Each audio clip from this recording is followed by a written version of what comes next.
knowing how to be alone is very important.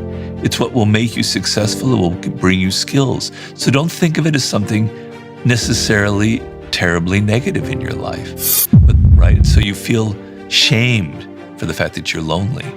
But actually, it's extremely important in life to be alone sometimes and to be able to be on your own and to think about yourself and to kind of come to terms with who you are and to embrace what makes you different. The kind of aimlessness in our culture where we don't really talk about the skills that are necessary to get ahead. Our culture promotes all kinds of bad values. It emphasizes fame and celebrity. It doesn't talk about discipline. It doesn't give young men a sense of purpose and direction. It doesn't value them. You know, right now, a lot of young men feel like, it's women that are getting all the attention. That why am I, what is my purpose here? So I think it's a cultural problem more than anything else. And when I say that, that kind of absolves individuals. But I don't mean to do that as well, because you are an individual, you live in this culture, and you've got to get yourself out of that kind of hole that this culture is imposing on you. And so I have a lot of sympathy for it, because I don't think it's completely your fault that you feel lonely, or that you're isolated, or that you don't have friends, that you don't know how to socialize. I didn't have this phone in my hand when I was in my formative years, and I had to meet women when I wanted to, at that point in my life in the 70s when I was in my 20s. And so I had to go out there and suffer from rejection. I had to go to bars, I had to go to clubs. I had to put myself out there and meet them, and it was tough. And I learned skills, seduction skills, whatever you want to call them, but just social skills about, women think differently than you. They have different values than you. What are their values? Get outside of yourself and think about what it's like to be them, and what you can do that's going to please them and get them, how you can enter into their world. You have none of that now, none of that. It's all,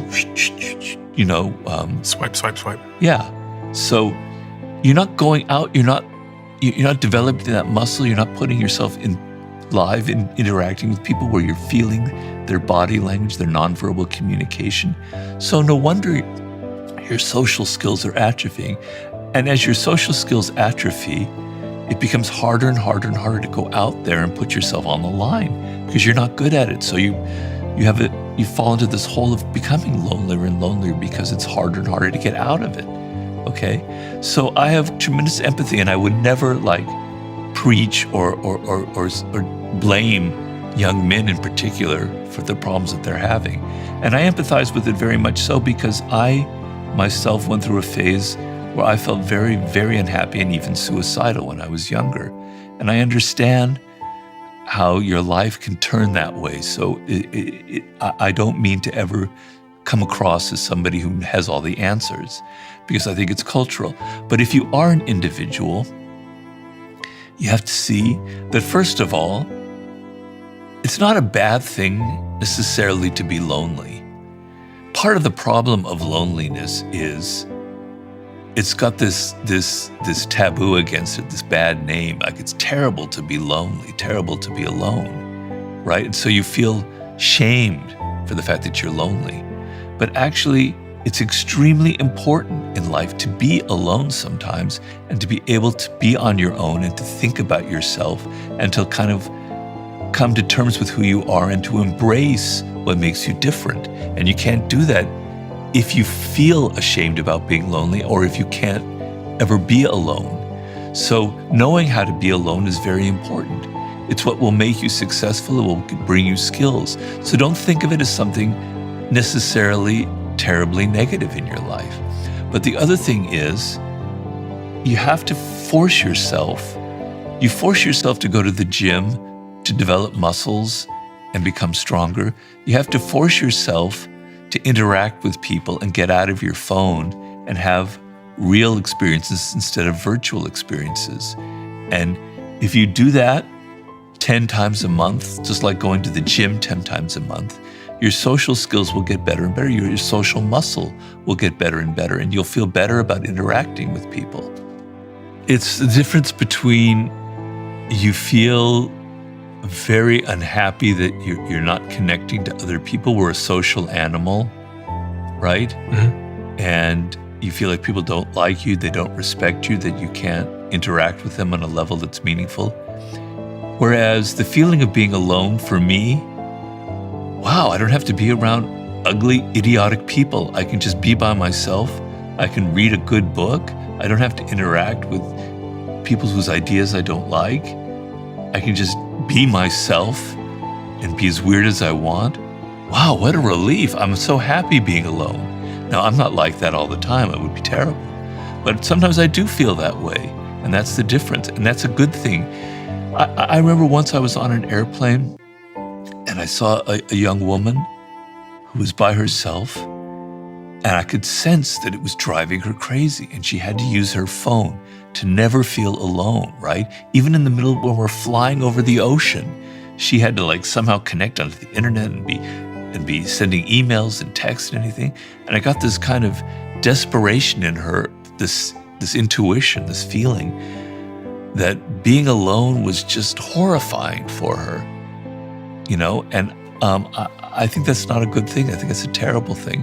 So yes, isolation is bad. You need to be, you're a social animal. You're meant to be around other people. But if you can't be alone, you can't ever figure out what makes you different and what makes you unique.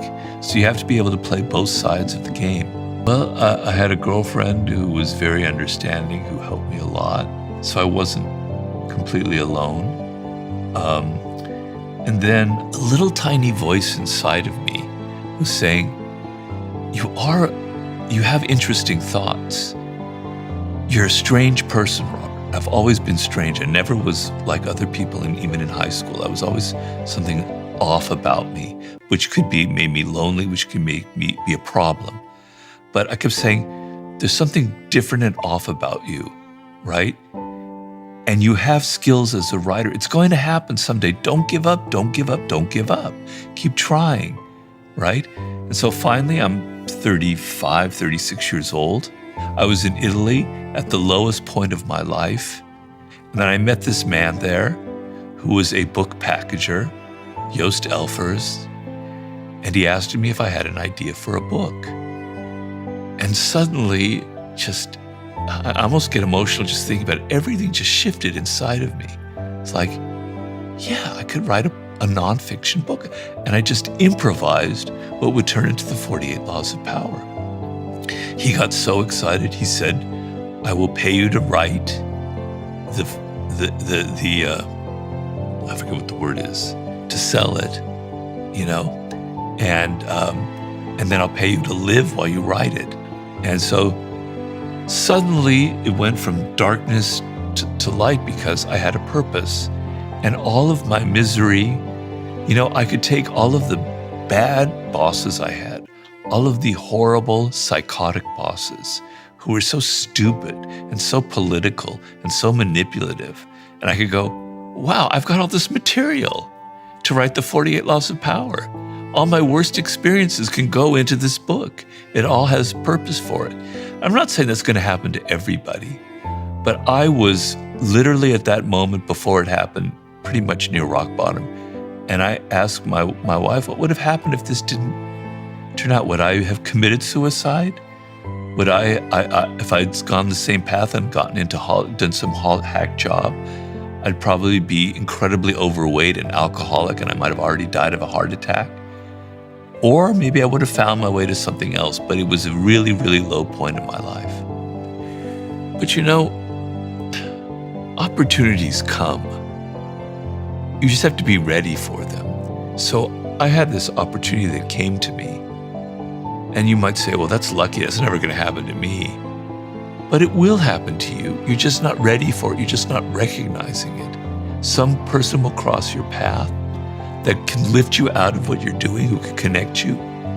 But you're not paying attention. You're not ready for it. You don't think you deserve it. So there is opportunity every day of the week. It's around you is what I'm trying to say. Yeah, I have a chapter in Laws of Human Nature about the nature of your attitude creates your circumstances, which is sort of the same thing you're saying, which is there are two kinds of attitudes that I talk about. One is an attitude that's closing, that's constrictive, that's narrow, and there's one that's expansive and open. You could call that pessimistic and optimistic. But the closed attitude is you're only seeing life through this narrow little spectrum where everything is bad, people don't like you, there's hostility all around you. And what that means is you're not seeing reality, you're creating reality. You're creating that reality. You're seeing it, and that's what happens to you. The expansive attitude is life is amazing. All these incredible things are possible. I have hope. Any moment there could be an opportunity. And that's not reality either. But you're going to create that reality by feeling that way and seizing an opportunity, the smallest crumb of an opportunity. You're going to create those good circumstances. So by your attitude, you create the bad things that happen to you in life.